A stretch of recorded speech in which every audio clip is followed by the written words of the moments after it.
hodil s svojim dedom na sprehode. On je imel tudi psa, kot jaz. In smo se sprehajali za Bežigradom.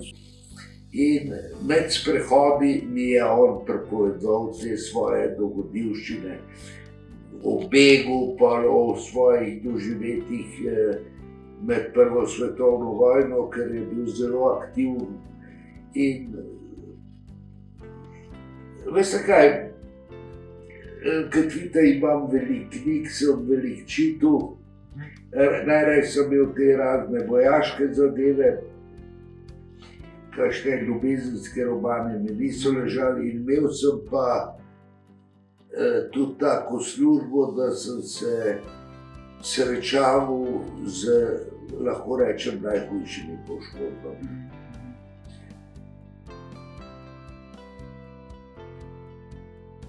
Jaz sem to enkrat dobil v roke in sem prečital. Jaz sem čistko iz hobija se usedel in prevajal. Praktično vse, kar je bilo takega, sem direktno prevajal.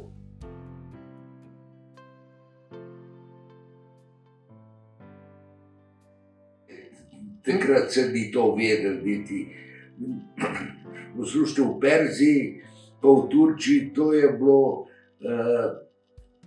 edino v Rusiji je malo ruščino se začel učiti, in ker bo je pa slovenščina olajšala.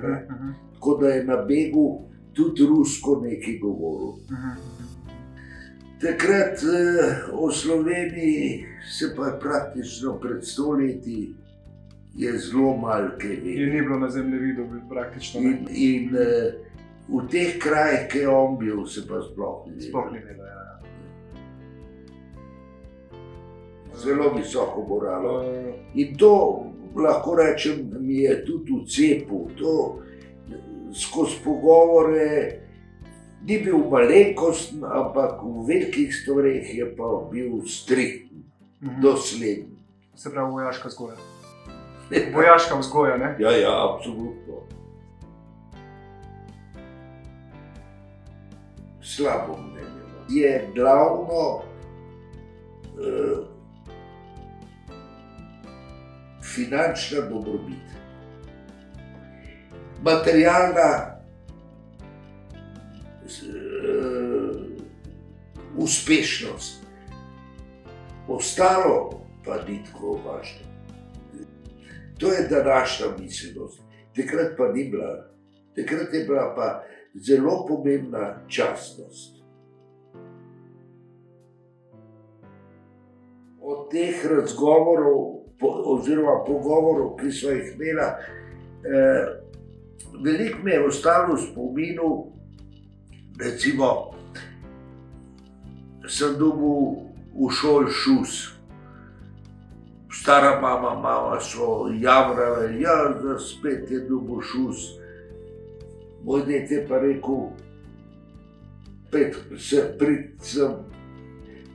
on me je naučil kaditi namreč tudi. Te pa 5 dinarjev, 5 cigarete kupiti, pa nič hudega. Je rekel, ni važno, kakšne ocene imaš ti zdaj.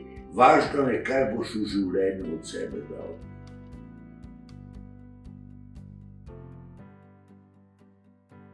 Ne. On je živel v tistih spominih, ko je v najhujših razmerah skozi te dežele potoval. Tako da si res ni želel. Ni želel, ja, je dal za seboj in ok.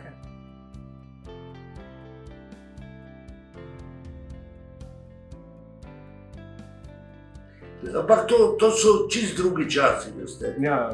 Čist drugi časi, ki se sploh ne dajo, to sem pa dostikrat razmišljal, se ne dajo primerjati z razmerami med drugo svetovno vojno in po vojni, oziroma zdajšnjim časom.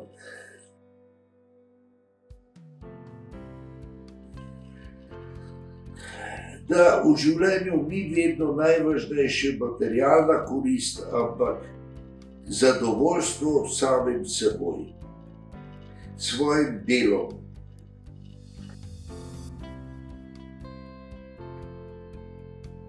Absolutno, absolutno. Glejte, še to moram povedati. Jaz sem to prevedel. Klipe smo se dobili in gospa Jasmina. In so rekli, zakaj pa ti to? To je pa tako fajn snov, pa tako fajn preveden. Daj to tiskati. Sem rekel, da je bomo pa to bral še. In potem sem se pa odločil in gospa Jasmina je bila tako prijatna, je to uredila pri vas in danes je rezultat. Jaz mislim, da je to en zelo lep testament vaš družinski, celotne družine, ki bo ostal za vamcem. Ja, vse to je bil moj namen.